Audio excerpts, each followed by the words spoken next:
Alors cette édition elle va commencer dans quelques jours, donc du 2 au 7 juillet. C'est une édition qui va être très riche, je pense plus riche que les éditions précédentes. Comme chaque année on essaye de faire grandir le festival.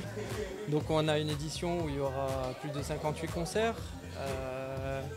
5 scènes, donc 4 à l'hippodrome Casa-Ampa et une sur la place des Nations Unies. Il y aura au lieu de 3 jours, 6 jours de conférences, 6 jours de concerts donc sur la place des Nations Unies avec 2 concerts par soir à 19h et 20h50.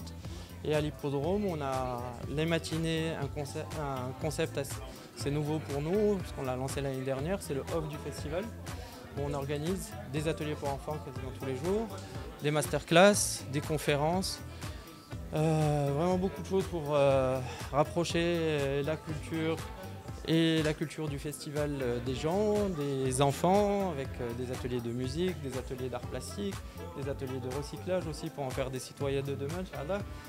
Pas que par notre action, mais avec toute l'action des Casablancais en tout cas qui s'investissent dans cette ville.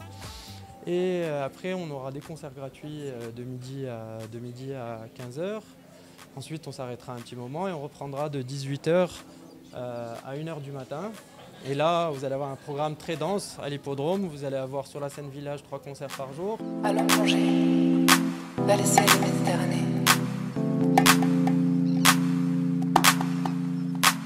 Des concerts plutôt tranquilles en début de soirée, des concerts jazz avec Paolo Freso par exemple, Jody Jackson, Hugh Coltman, Adam Nas. Ensuite, la scène en phare démarre à 21h30 avec toutes les têtes d'affiche internationales et on a un très beau plateau, très festif cette année, passant de Franz Ferdinand à Métronomie, Calypso Rose, Earth, Wind and Fire avec Al McKees, Maceo Parker et j'ai dû oublier quelqu'un, Michael Kiwanuka.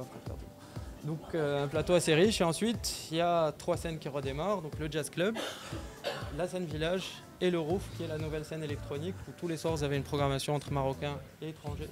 Et donc on va avoir une programmation très dense et donc on espère que les gens vont vraiment profiter. On a agrandi le village pour proposer encore plus de choses. L'année dernière on avait 5-6 restaurants, cette année on a une dizaine. On a des espaces de jeux avec de la pétanque, des jeux de fléchettes, des jeux vidéo. Nos partenaires aussi vous ont préparé plein de choses pour passer vraiment un bon moment. Un moment d'abord convivial et de découverte musicale, parce qu'on a des jeunes, des moins jeunes, des révélations. Il y a vraiment un programme très dense et on espère que ça va plaire aux gens.